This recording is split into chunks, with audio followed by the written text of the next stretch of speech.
నూతన జీవం, నూతన జీవం, యేసులో నూతన జీవం, నూతన జీవం, నూతన జీవం, యేసులో నూతన జీవం, యేసులో నూతన జీవం, యేసులో నూతన జీవం, యేసులో నూతన జీవం, యేసులో నూతన జీవం,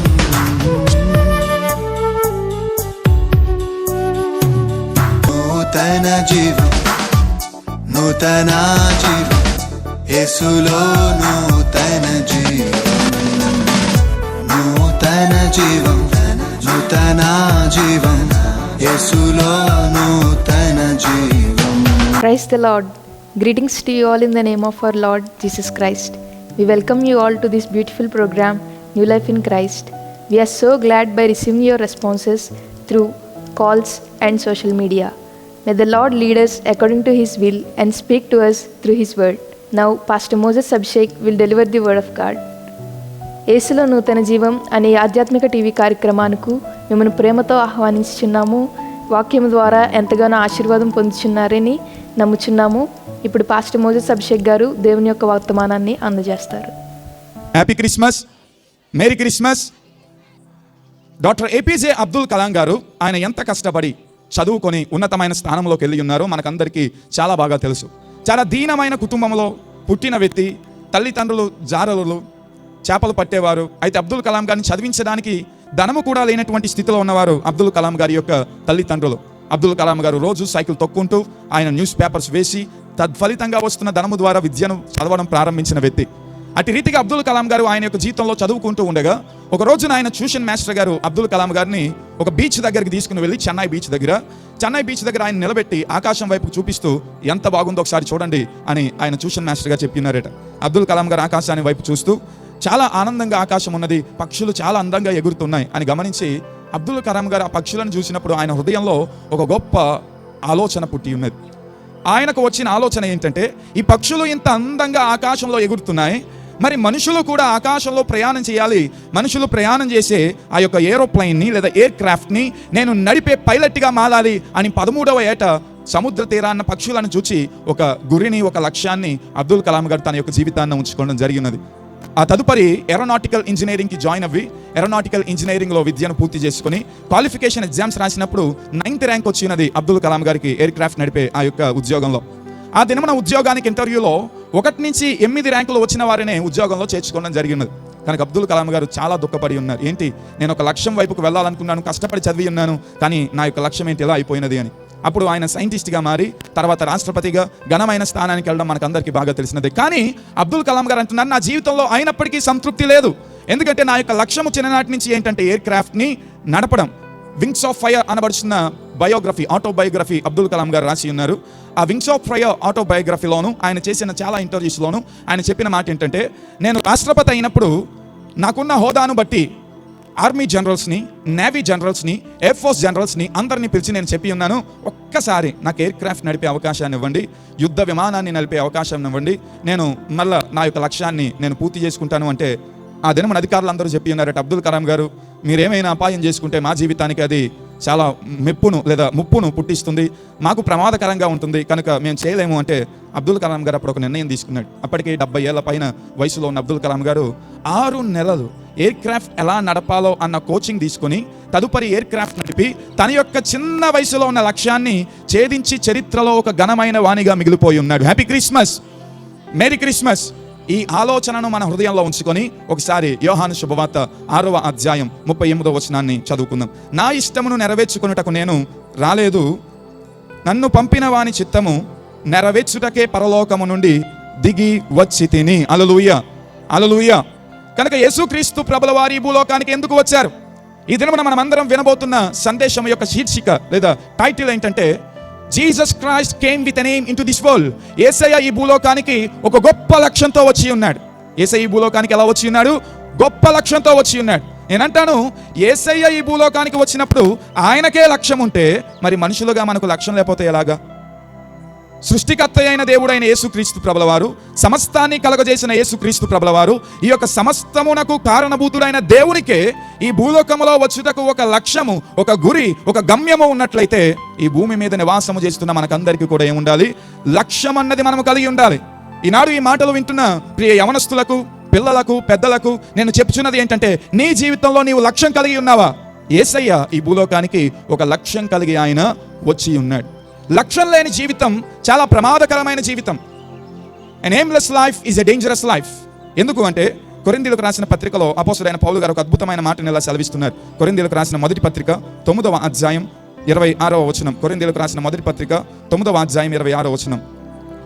కాబట్టి నేను గురి చూడని వాని వలె పరిగెత్తువాడను కాను, గారికి కొట్టునట్లు నేను పోట్లాడుట లేదు అని పౌలు గారు సెలవిస్తున్నారు.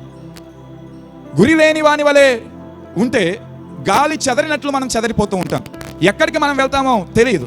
అందుచేత యేసయ్య ఒక లక్ష్యంతో ఈ భూలోకానికి వచ్చి ఉన్నాడు. మనము కూడా ఒక లక్ష్యంతో ఈ భూలోకంలో జీవించే వారిగా ఉండాలి. Happy Christmas, merry Christmas. Yesayya ఏ లక్ష్యంతో ఈ భూలోకానికి వచ్చాడు అన్నది 3 విషయాలు మనం పరిశుద్ధ బైబిల్ గ్రంథంలో నుంచి నేర్చుకుందాం. ఇక్కడ 38వ వచనంలో యేసు ప్రభుల వారు అంటున్నారు, నా ఇష్టమును నెరవేర్చుకోవడానికి నేను రాలేదు, తండ్రి యొక్క చిత్తాన్ని నెరవేర్చుటకే నేను ఈ భూలోకానికి వచ్చి ఉన్నాను. యేసయ్య యొక్క లక్ష్యం ఏంటంటే, దేవుని యొక్క చిత్తాన్ని నెరవేర్చడం. ఆయన ఈ భూలోకానికి ఎందుకు వచ్చి ఉన్నాడో ఆ ఉద్దేశాన్ని నెరవేర్చడం యేసయ్య యొక్క లక్ష్యమై ఉన్నది. Happy Christmas, merry Christmas. ఈ మాటను చాలా శ్రద్ధగా వినండి. మనం ఈ భూమిలో జన్మించామంటే, పుట్టామంటే ఖచ్చితంగా మన జీవితం పట్ల దేవుడు ఒక ఉద్దేశాన్ని కలిగి ఉంటేనే మనకు జన్మ అన్నది ఈ భూలోకంలో ఆయన ఇస్తాడు. ఏ ఉద్దేశము లేకుండా దేవుడు ఎప్పటికీ ఎవరిని ఈ భూలోకంలో జన్మింపడు. మనమందరం ఈ భూలోకంలో సజీవులుగా ఉన్నాం, జన్మించి ఉన్నాం. మన యొక్క మనుగడను కొనసాగిస్తున్నామంటే మన పట్ల ఒక గొప్ప ప్రణాళిక దేవునికి ఉన్నది. అదే రీతిగా యేసు క్రీస్తు ప్రభుల వారి పట్ల కూడా ఒక గొప్ప ప్రణాళిక ఉన్నది. ఆ ప్రణాళికను నెరవేర్చుట యేసు క్రీస్తు యొక్క లక్ష్యం. ఆ లక్ష్యంలో ఉన్న మొట్టమొదటి విషయాన్ని మనం చదువుదాం. 40వ వచనంలో ఒక మాట ఉన్నది. యోహాను శుభవార్త 6వ అధ్యాయం 40వ వచనం. కుమారుని చూచి ఆయన యందు విశ్వాసముంచు ప్రతి వాడును నిత్య జీవము పొందుటయే నా తండ్రి చిత్తము, అంత్య దినమున నేను వానిని లేపుదును. Happy Christmas, merry Christmas. Yesu Kristu ప్రభుల వారి యొక్క లక్ష్యం ఏంటి? మొట్టమొదటిగా ఎందుకు యేసయ్య ఈ భూలోకానికి వచ్చాడో తెలుసా మీకు? వినండి. యేసయ్య ఈ భూలోకానికి ఎందుకు వచ్చాడంటే మనకందరికీ నిత్య జీవమును ఇవ్వడానికి వచ్చి ఉన్నాడు. Jesus Christ came into this world to give eternal life to all humanity. నిత్య జీవమునిచ్చుటకు ఈ భూలోకానికి వచ్చిన వాడు ఎవరు? యేసు క్రీస్తు ప్రభుల వారు. ఈ యోహాను గారు రాసిన శుభవార్త 6వ అధ్యాయం ప్రారంభమును మనం చూస్తూ ఉంటే చాలా అద్భుతకరమైన విషయములు అవి. Chapter 6 verse 1 to 14. ఈ 6వ అధ్యాయము 1వ వచనం నుంచి 14వ వచనం వరకు చాలా మందికి, క్రైస్తవ లోకమంతటికి, క్రైస్తవేతరులకు కూడా చాలా సుపరిచితమైన ఒక అద్భుత కార్యం అక్కడ ఉన్నది. క్రైస్తవులందరూ చెప్పుకునే అద్భుత కార్యం ఏంటంటే, అది యేసు క్రీస్తు ప్రభుల వారు 5 రొట్టెలను 2 చిన్న చేపలను ఎంతమందికి పంచిపెట్టారు? 5,000 మందికి పంచిపెట్టి ఉన్నారు. కేవలం పురుషులకు.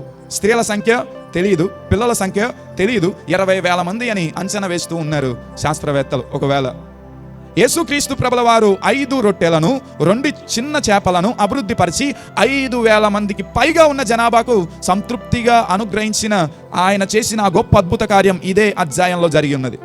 ఆ తర్వాత 15వ వచనం నుంచి 22వ వచనం వరకు మరొక అద్భుత కార్యం చేశాడు యేసయ్య. అక్కడ ఆయన ఏం చేస్తున్నాడంటే నీటిపైన నడుచుకుంటూ వెళ్ళిపోతున్నాడు. ఏం చేస్తూ ఉన్నాడు? నీటిపైన నడుచుకుంటూ వెళ్ళిపోయాడు యేసుక్రీస్తు ప్రభుల వారు. ప్రజలందరూ అది చూచి, యేసయ్య నీటిపైన నడుస్తున్నాడు, ఎంత గొప్ప దేవుడు ఈయన, ఎంత అద్భుత కార్యాలు చేస్తున్నాడు ఈయన, కేవలం 5 రొట్టెలను 2 చిన్న చేపలను అభివృద్ధి పరిచాడు, నీటిపైన నడుస్తున్నాడు, నా జీవితంలో కూడా అద్భుతములు చెయ్య వచ్చినవాడు అని అనేకులు యేసయ్యను వెంబడిస్తున్నారు. యేసయ్య కూడా అలాగునే వారందరికీ సువార్తను ప్రకటిస్తూ వచ్చినారు. అయితే 24వ వచనంలో ఒక అద్భుతమైన మాట ఉన్నది, చదువుకుందాం. కాబట్టి యేసును ఆయన శిష్యులను అక్కడ లేకపోవుట జనసమూహము చూచినప్పుడు వారు ఆ చిన్న దోణెలెక్కి యేసును వెదకుచు కపెర్నహూమునకు వచ్చిరి. సముద్ర పద్ధతిని ఆయనను కనుగొని, బోధకుడా, నీవెప్పుడు ఎక్కడికి వచ్చితివి అని అడుగగా, యేసు, మీరు సూచనలను చూచుట వలన కాదు గాని రొట్టెలు భుజించి తృప్తిని పొందుటకే నన్ను వెదకుచున్నారని మీతో నిశ్చయముగా చెప్పుచున్నాను నేను. యేసుక్రీస్తు ప్రభుల వారు 5 రొట్టెలను 2 చిన్న చేపలను 5,000 మందికి పంచిన తర్వాత ఆ అభివృద్ధి పొందిన రొట్టెలు తిన్నవారు, చేపలు తిన్నవారు యేసయ్య ఆ మరుసటి దినమున వేరే ప్రాంతానికి వెళ్ళిపోతే యేసయ్య వెంబడొచ్చారట. యేసయ్య వెంబడొచ్చి అడుగుతున్నారట, యేసయ్య మాకు మళ్ళా ఆహారాన్ని పెట్టు అంటే యేసయ్య అప్పుడు చెబుతున్న మాట ఇది, మనం చదువుకున్నది.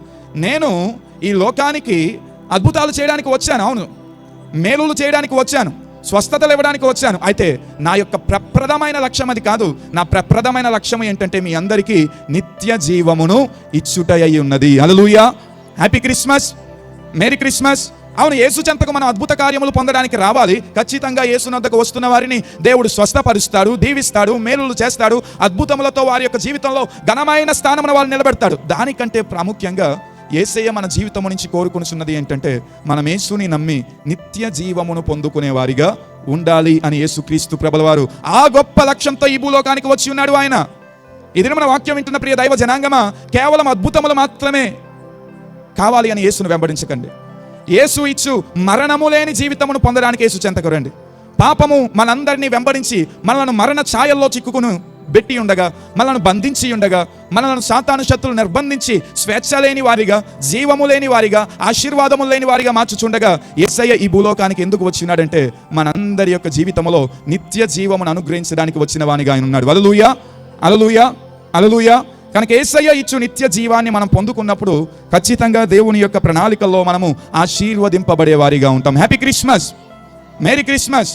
కనుక యేసుక్రీస్తు ప్రభుల వారు 27వ వచనంలో ఎలా అంటూ ఉన్నారు, క్షయమైన ఆహారము కొరకు కష్టపడకుడి గాని నిత్య జీవము కలగజేయు అక్షయమైన ఆహారము కొరకే కష్టపడుడి.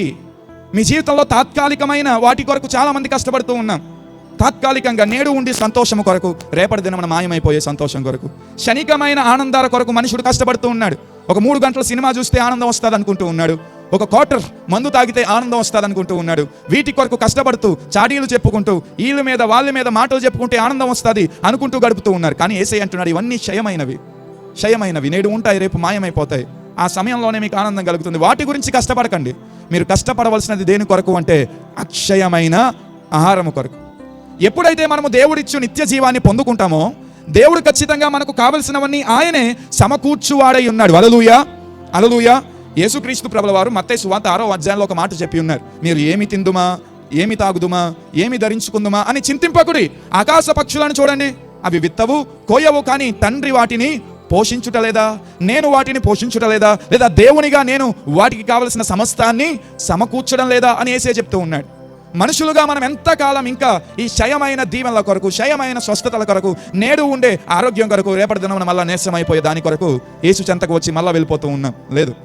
మీరు ఈ దినమున వాక్యం వింటున్న వారు యేసు నందు స్థిరముగా నిత్యము ఆయనతో ఉంటే మీరు అడగవలసిన అవసరం లేదు. అడుగు వాటన్నిటినీ ఆయన మనకు అనుగ్రహించేవాడై ఉన్నాడు. హల్లెలూయా. ఆయన మన యొక్క హృదయవాంఛనలు కలిగిన దేవుడు. ఆయన చెప్పి ఉన్నాడు, మీరు అడిగిన దానికంటే, ఊహించిన దానికంటే అత్యధికముగా నేను మీకు అనుగ్రహించువాడనని చెప్పి ఉన్నాడు. ఆ యేసుక్రీస్తు ప్రభుల వారు మనం అడగకుండానే మేలు చేస్తాడు. ఆయన యందు మనం జీవించినప్పుడు, ఆయన యొక్క నిత్య జీవాన్ని పొందుకున్నప్పుడు నీవు స్వస్థతల కొరకు పరిగెత్తవలసిన అవసరం లేదు, ఆశీర్వాదాల కొరకు పరిగెత్తవలసిన అవసరం లేదు. యేసు నందు స్థిరముగా నీ ఉంటే దేవుడే నీ జీవితాన్ని బాగుపరుస్తాడు. కానీ నేడు చాలా మంది ఆశీర్వాదం కొరకు వస్తున్నారు, అయిపోయిన తర్వాత మళ్ళీ వెళ్ళిపోతున్నారు. అవి చాలా క్షయమైనవి. కనుక యేసయ్య అంటున్నాడు, చాలా చిన్న సమయంలో వచ్చే దీవెనల కొరకు నా వెనక రాకండి. నేను అది చేస్తాను, చేయనండం లేదు. కానీ వాటికంటే ప్రాముఖ్యమైనది ఉన్నది. అదేంటంటే నిత్య జీవం. నిత్యము మీరు నివాసం చేయాలని నా యొక్క ప్రణాళిక, నిత్యము మీరు జీవించాలని నా యొక్క తృష్ణ ఆశ. అయితే ఈ గొప్ప ఆశ మీ జీవితంలో నెరవేర్చబడ్డానికి మనమందరం ఏం చేయాలి అంటే యేసుక్రీస్తు ప్రభుల వారి యందు కొనసాగే వారిగా ఉండాలి. హల్లెలూయా, హల్లెలూయా. ఆశీర్వాదములు ఇచ్చే దేవుడు, స్వస్థతలు ఇచ్చే దేవుడు, క్షేమమునిచ్చే దేవుడు, అభివృద్ధినిచ్చే దేవుడు యేసుక్రీస్తు ప్రభుల వారు. అది దాంట్లో ఏ సందేహము లేదు. I can give more than 100% assurance for that. 100% కంటే ఎక్కువ ఎష్యూరెన్స్ నేను ఇస్తాను. కానీ దానికంటే ప్రాముఖ్యంగా యేసయ్య ఎందుకు ఈ భూలోకానికి వచ్చానంటున్నాడు అంటే నిత్య జీవమునిచ్చుటకు ఆయన ఈ భూలోకానికి వచ్చి ఉన్నాడట. యేసయ్య ఈ భూలోకంలో అడుగు పెట్టడానికి గల కారణము మన జీవితము చచ్చిపోకుండా, మన జీవితము కృషించిపోకుండా, మన జీవితము నాశనమైపోకుండా, మన జీవితము నిత్య నరకాగ్నిలో పాలు పొందకుండా, నిత్య నరకాగ్నిలో ఉండిపోకుండా దేవుని యొక్క నిత్య జీవం పొందుకొని నిత్యము ఆయనతో సంతోషించడానికి, నిత్యము ఆయన మేలు పొందుకొనడానికి, కేవలం ఒకసారి స్వస్థత పొందుకోవడం కాదు, ఒకసారి ఆశీర్వాదం పొందుకోవడం కాదు, ఒకసారి దీవెన పొందుకోవడం కాదు. యేసయ్య మన జీవితంలో ఆయన కలిగి ఉన్న ప్రణాళిక ఏంటంటే నిత్యము నిన్ను దీవించాలనుకుంటున్నాడు. నేడు, రేపు, ఎల్లుండు, శాశ్వత కాలము నిన్ను అభివృద్ధి పరచాలనుకుంటున్నాడు. శాశ్వత కాలము నీకు స్వస్థతను ఇవ్వాలనుకుంటున్నాడు. అయితే ఆయన ఇచ్చే స్వస్థత నీకు కావాలి అంటే ఆయన ఇచ్చు నిత్య జీవాన్ని మనము పొందుకునేవారిగా ఉండాలి. కనుక నేడు ఈ క్రిస్మస్ వేడుకలో చాలా సంతోషంగా మీరందరూ పాలు పొందుతున్నారు. మిమ్మల్ని చూడడం చాలా ఆనందంగా ఉన్నది. ఈ మాటలు దూరాన్ని నుంచి ఇండ్లలో ఉండి వింటున్న వారిని కూడా నేను చాలా అభినందిస్తూ ఉన్నాను. అయితే యేసుక్రీస్తు ఇచ్చు నిత్య జీవమును పొందుకొని నిత్యమైన ఆశీర్వాదములు మనకు కలగాలన్నదే యేసుక్రీస్తు ప్రభుల వారి యొక్క ప్రప్రదమైన సంకల్పమై ఉన్నది. Happy Christmas, merry Christmas. రెండవదిగా యేసయ్య ఎందుకు ఈ భూలోకానికి వచ్చాడు అన్నది హెబ్రీలకు రాసిన పత్రికలో నుంచి మనం చదువుకుందాం. Letter to Hebrews chapter 10 verse 9 and 10. 10వ అధ్యాయము 9-10 వచనాలు హెబ్రీలకు రాసిన పత్రిక. ఆయన నీ చిత్తము నెరవేర్చుటకు ఇదిగో నేను వచ్చి ఉన్నానని చెప్పుచున్నాడు. ఇవన్నీ ధర్మశాస్త్రము చొప్పున అర్పించబడుచున్నవి. ఆ రెండవ దాన్ని స్థిరపరచుటకై మొదటి దానిని కొట్టివేయుచున్నాడు. యేసుక్రీస్తు యొక్క శరీరము ఒక్కసారియే అర్పింపబడుట చేత ఆ చిత్తమును బట్టి మనము పరిశుద్ధపరచబడి ఉన్నాము. Happy Christmas. అందరూ చెప్దామా మేరీ క్రిస్మస్. యేసయ్య ఒక లక్ష్యంతో ఈ భూలోకానికి వచ్చారు. యేసయ్య లక్ష్యం ఏంటంటే మనకు నిత్య జీవం ఇవ్వడం, నిత్యము వలన ఆశీర్వదించడం. అదే రీతిగా యేసయ్య యొక్క లక్ష్యం ఏంటంటే మనందరినీ పరిశుద్ధపరచడం. The goal of Jesus is to sanctify us. పరిశుద్ధపరచడం. ఈ భూలోకంలో ఉన్న మనుషులందరూ పాపములు చేస్తూ ఏదో ఒక రూపాన్న మన యొక్క జీవితాన్ని మనం ఒకసారి పరిశీలన చేసుకుంటే మనకు తెలుసు మనము ఎటువంటి తప్పిదాలు, చిన్న చిన్న తప్పులు చేస్తూ మన యొక్క జీవితాన్ని పాపము దిశగా నడిపించుకుంటూ ఉన్నాము. పాపము అన్న మాటకు వచ్చే అర్థం కూడా అదే. పాపం అంటే మిస్సింగ్ ది మార్క్. నీవెప్పుడైతే నీ జీవితంలో నీవు జీవించాలనుకున్న దాని నుంచి మిస్ అయిపోతూ ఉన్నావో, తప్పుడు పనులు చేస్తున్నావో, అదంతా పాపమే. అయితే ఇటువంటి పాపములో మనుషులందరూ చిక్కుకుపోయాలని గమనించిన దేవుడు ఆ పాపము నుంచి మనల్ని విడుదలపరిచి మనల్ని పరిశుద్ధులుగా, పవిత్రులుగా చేయుటకై ఈ భూలోకానికి వచ్చిన దేవుడు యేసుక్రీస్తు ప్రభుల వారై ఉన్నారు. హల్లెలూయా. ఎందుకు దేవుడు అసలు ఆ మనుషుల్ని పరిశుద్ధపరచాలి? ఎప్పుడైనా దీన్ని ఆలోచన చేసి ఉన్నారా? Why should God sanctify his people? దేవుడు ఎందుకు మనుషులను పరిశుద్ధపరచాలి? బైబిల్ గ్రంథంలో ఒక అద్భుతమైన మాట ఉన్నది. పరిశుద్ధత లేకుండా దేవుణ్ణి ఎవరు చూడలేరు. దేవునికి ఇష్టలయ్యుండుట అసాధ్యం. మనలో పరిశుద్ధత లేకపోతే మనం దేవుణ్ణి చూడలేం, దేవుని ప్రత్యక్షతను పొందుకొనలేం, దేవుని యొక్క ఆశీర్వాదాలు మనకు కలగవు. కనుక ముందు మన యొక్క జీవితాన్ని పరిశుద్ధపరిచి తర్వాత క్రమక్రమముగా మనల్ని ఉన్నతమైన స్థానమునకు నడిపించడానికి ఈ భూలోకాన్ని అడుగుపెట్టిన దేవుడు యేసుక్రీస్తు ప్రభుల వారై ఉన్నారు. Happy Christmas, merry Christmas. యేసుక్రీస్తు ప్రభుల వారు ఒక గొప్ప మాటను పేతురు గారి ద్వారా రచించి ఉన్నారు. నేను పరిశుద్ధుడై ఉన్న ప్రకారము మీరును పరిశుద్ధులై ఉండు అని చెప్పి ఉన్నాడు. దేవుడు పరిశుద్ధుడు. ఆయనను మనం చూడాలి అంటే మనము కూడా ఎలా ఉండాలి? పరిశుద్ధులుగా ఉండాలి. దేవుడు పరిశుద్ధుడు. ఆయన దీవెనలు మనం పొందుకోవాలి అంటే మనం కూడా ఎలా ఉండాలి? పరిశుద్ధులుగా ఉండాలి. దేవుడు పరిశుద్ధుడు. ఆయన యొక్క సంకల్పం, ఆయన యొక్క ప్రణాళిక నీ జీవితం పట్ల ఏమై ఉన్నదో నీవు తెలుసుకునాలి అంటే నీ జీవితం పవిత్రముగా మార్చబడాలి. దేవునితో నీవు మంచి బంధం కలిగి ఒక స్నేహితునిగా, ఒక దేవుని యొక్క కుమారునిగా, కుమార్తెగా, దేవుని యొక్క బిడ్డగా నీవు ఉండాలి అంటే నీ జీవితం ఏం చేయబడాలి? పరిశుద్ధపరచబడాలి. అప్పుడే మనము దేవునితో ఒక మంచి బంధములోనికి వచ్చి దైవాశీర్వాదం పొందుకునే వారిగా ఉంటాం. హల్లెలూయా, హల్లెలూయా. దేవునితో బంధం లేని వారిని దేవుడు ఎలా దీవిస్తాడు? బైబిల్ గ్రంథం తెలియజేస్తూ ఉన్నది, దేవుడు అనుగ్రహించు కృపను కోల్పోయి మనుషులందరూ పాపమును చేసి ఉన్నారట. ఆ పాపం వలన మనమందరము దేవునికి ఎలా మారి ఉన్నామంటే శత్రువులు అయిపోయి ఉన్నాం, దేవునికి దూరం అయిపోయి ఉన్నాం. ఎందుకంటే మనలో పాపం ఉన్నది, మనలో మంచితనము లేదు. ఇప్పుడు దేవుడు మనల్ని చేర్చుకోవాలి అంటే దేవుడు మనల్ని పరిశుద్ధపరచాలి, మనల్ని కడగాలి, మనల్ని శుద్ధిగా నిలబెట్టాలి. ఉదాహరణకు ఒక మంచి లలిత గోల్డ్ షాప్కి మనం వెళ్దాం కొద్ది నిమిషాలు. ఊహలో ఇప్పుడు వెళ్ళిపోకండి ఎవరు. ఊహలో లలిత గోల్డ్ షాప్కి మనం వెళ్ళినప్పుడు లలిత జ్యువెలరీలో అక్కడ పెట్టిన బంగారాన్ని వారు శుద్ధి చేసి దాన్ని చేయవలసిన పద్ధతి అంతా, తరుగు, వివిధ మాటలు ఉంటాయి. మీకు బంగారం వేసుకుంటారు కదా, బాగా తెలుసు అవన్నీ. కనుక వాటికి చేయవలసినవన్నీ చేసిన తర్వాతనే దాన్ని ఎక్కడ తీసుకుని వస్తారు? జ్యువెలరీ షాప్కి తీసుకుని వచ్చి ప్రదర్శనకు దాన్ని కొనడానికి మంచిగా అల్మారాలో పెడతారు, షోకేస్లో పెడతారు. మనమందరం వచ్చి చూచి దాన్ని కొనుక్కుంటామని. భూమిలో నుంచి బంగారం తీసిన వెంటనే ఇది బంగారం అని తీసుకుని వచ్చి వెంటనే షోకేస్లో పెడతారా? ఎందుకు? అది ఇంకేం చేయబడలేదు, శుద్ధి చేయబడలేదు. బంగారమే, కానీ వాల్యూ రావాలి అంటే, వెల రావాలి అంటే, ప్రత్యేకత రావాలి అంటే అది ఎక్కడ ఉండాలి అంటే శుద్ధి చేయబడి బంగారం షాప్లో ఉండాలి. మన యొక్క జీవితం కూడా చాలా ప్రాముఖ్యమైనది. కానీ మనం వెలతో ఉండాలి అంటే, మనకు ఒక గొప్ప స్థానం ఉండాలి అంటే, మనం ఒక జ్యువెలరీ షాప్ వలె ఉన్నతమైన స్థానంలో ఉండి, అరే ఎంత బాగుంది ఈ బంగారం అని మనం అంటాం కదా జ్యువెలరీ షాప్కి వెళ్ళినప్పుడు. అలాగే మనం చూస్తున్న వారందరూ ఎంత బాగున్నారు వీరు అని మన గురించి అనాలి అంటే మనలో పరిశుద్ధత ఉండాలి. ఆ పరిశుద్ధతను మనకు కలగజేయడానికి ఈ భూలోకంలో అడుగుపెట్టిన దేవుడు యేసుక్రీస్తు ప్రభుల వారై ఉన్నారు. హల్లెలూయా, హల్లెలూయా. కనుక యేసుక్రీస్తు ప్రభుల వారు నిన్ను సాధారణంగా ఉంచడానికి ఇష్టపడడం లేదు. ఆయన నిన్ను వెల కలిగి ప్రత్యేకింపబడి పరిశుద్ధమైన దానిగా, ప్రశస్తమైన వానిగా దేవుడు నిలబెట్టాలన్న గొప్ప ఉద్దేశంతో ఈ భూలోకంలో అడుగుపెట్టిన దేవుడు ఆ గొప్ప యేసుక్రీస్తు ప్రభుల వారై ఉన్నారు. Happy Christmas, merry Christmas. కనుక క్రిస్మస్ అంటే మన జీవితాన్ని పరిశుద్ధపరచుకొనడం, మన జీవితాన్ని పవిత్రపరచుకొనడం. సంబరాలు చేసుకోనండి, గంతులు వేయండి, ఆనందించండి, పాటలు పాడండి, నాట్యం ఆడండి, సంగీతంతో సంతోషించండి. అయితే మన జీవితములను పరిశుద్ధపరచుకుందాం ఈ క్రిస్మస్ దినాన్న. దేవుడు అప్పుడు ఖచ్చితంగా మనల్ని ఒక ఉన్నతమైన ప్రశస్తమైన స్థానంలో నిలబెట్టువాడై ఉన్నాడు. హల్లెలూయా, హల్లెలూయా. ఎవరి మాటలోనికి మనం వెళ్దాం. ఇదే హెబ్రీయులకు రాసిన పత్రిక 10వ అధ్యాయం 14వ వచనం, 10-14. త్వరితంగా. ఒక్క అర్పణ చేత ఈయన పరిశుద్ధపరచబడి వారిని సదాకాలమునకు సంపూర్ణలుగా చేసి ఉన్నాడు. Happy Christmas. నా మాటలను నేను చాలా వేగంగా ముందు కొనసాగిస్తాను, శ్రద్ధగా వినండి. యేసయ్య ఈ భూలోకానికి వచ్చుటకు గల ప్రప్రదమైన 3వ లక్ష్యం ఏంటంటే he wants to make us perfect for ever. ఆయన మనందరినీ సదాకాలము సంపూర్ణులుగా చేయడానికి ఈ భూలోకంలోనికి వచ్చి ఉన్నాడు. హల్లెలూయా, హల్లెలూయా. ఏం చేయడానికి వచ్చినాడు? ఆయన సంపూర్ణులుగా చేయడానికి వచ్చినాడు. ఏం చేయడానికి? సంపూర్ణులుగా చేయడానికి వచ్చి ఉన్నాడు. ఇక్కడ నా చేతిలో వెలిగించబడిన క్యాండిల్ ఉన్నది. దీన్ని మనం సంపూర్ణంగా ఉన్నదంటామా? చెప్పాలి, ఏమంటాం? సంపూర్ణంగా ఉన్నదంటామా? కొత్త దానిలా ఉందా ఇది? అన్నీ కలిగిందా? లేదు. ఎందుకంటే ఇది ఆల్రెడీ ఏమైంది? కరిగిపోయింది, వెలిగింపబడి కరిగిపోయింది. సంపూర్ణంగా మనం ఎప్పుడు ఒక దాన్ని ఉన్నదంటామంటే అది నిండుగా ఉన్నప్పుడు, వెలుతు లేనిదిగా ఉన్నప్పుడు. వాటర్ బాటిల్ ఉంటే వాటర్ బాటిల్లో ఇంత వెలుతు ఉన్న ఏం లేనట్టు, దాంట్లో సంపూర్ణత లేనట్లు. మనుషులుగా మన యొక్క జీవితంలో సంపూర్ణత లేదు. మీరు చాలా బాగా ఆలోచించండి. నేను చెప్తున్న మాట ఈ దినాన్న, ధనము కలిగిన వానికి మనశ్శాంతి లేదు, మనశ్శాంతి ఉన్నవానికి ధనము లేదు, ఇవి రెండూ ఉన్నవానికి భక్తి లేదు. అప్పుడు మనుషుని యొక్క జీవితంలో సంపూర్ణత ఎక్కడి నుంచి వచ్చి ఉన్నది? ధనవంతులను ఒకసారి జ్ఞాపకం చేసుకుందాం. లక్షల కోట్లు, కోట్ల కోట్ల ధనమునకు వారు ధనమైన స్థానంలో ఉండవచ్చు. అయితే వారి యొక్క జీవితంలో మనశ్శాంతి ఉండదు. ఇన్కమ్ ట్యాక్స్ ఎంత కట్టాలి, నేడు ఎన్ని బిల్లులు అయినాయి, రేపు ఏం బిల్లులు అవుతున్నాయి, రేపు ఏం చేయాలి, నా ధనాన్ని ఎలా ఖర్చు పెట్టాలి, ఏమవుతుంది నా ధనానికి అనే టెన్షన్ టెన్షన్ టెన్షన్ టెన్షన్. మనశ్శాంతి లేని బ్రతుకు. మనశ్శాంతి ఉన్నవారికి ధనం ఉండదు, ఇవి రెండు ఉన్నవానికి ఏముండదు అంటే భక్తి ఉండదు. కనుక మనుషుని యొక్క జీవితంలో అసంపూర్ణత, ఎంటీనెస్.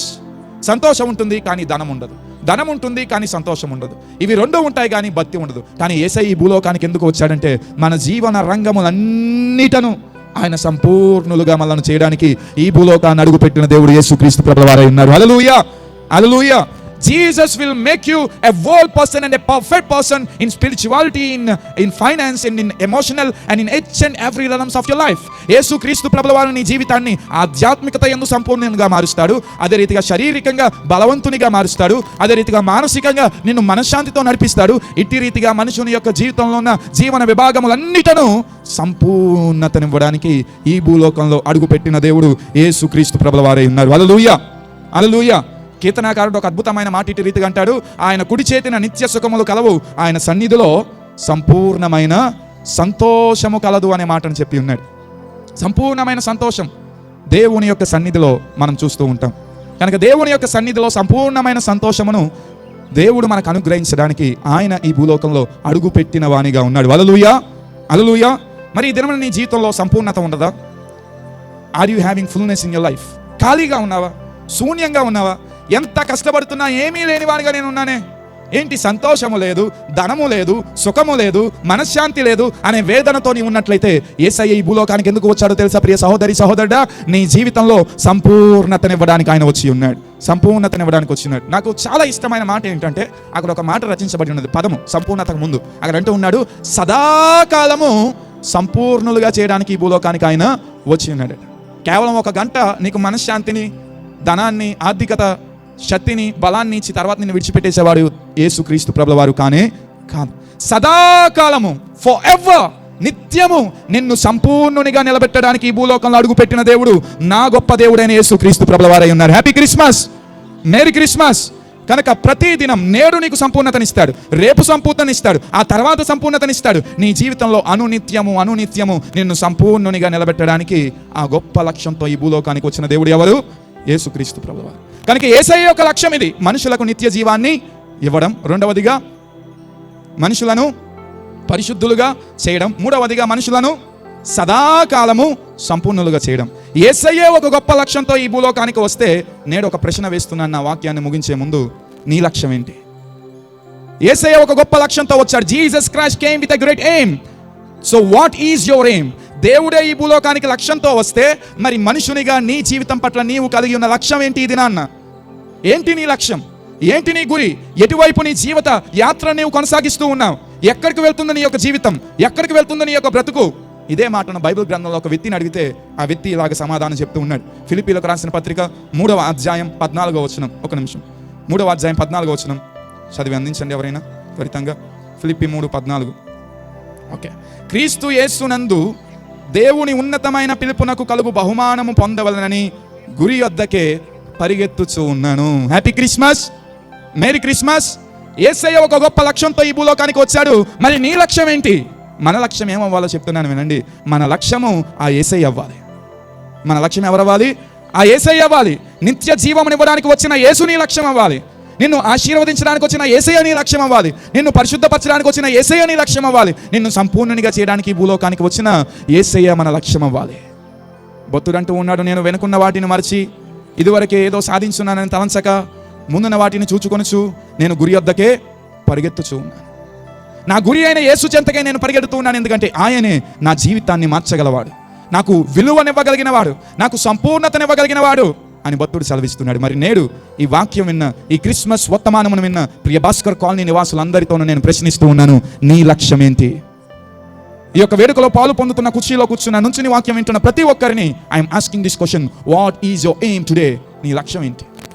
నీ లక్ష్యం ఏంటి? ఎక్కడికి వెళ్తున్నావు నువ్వు? ఏ దిశగా వెళ్తున్నావు? నేడు దేశం, ప్రపంచం ఎంత దౌర్భాగ్యమైన స్థితిలో ఉన్నదంటే పిల్లలకు, పెద్దలకు లక్ష్యము లేక బ్రతుకుతున్న వారిగా ఉన్నారు, గురి లేని వారిగా ఉన్నారు. నాతో పాటు స్కూల్లో చదువుకున్న ఒక మంచి విద్యార్థి ఉన్నాడు, మై క్లాస్మేట్, ఇంగ్లీష్ మీడియం నాతో పాటు.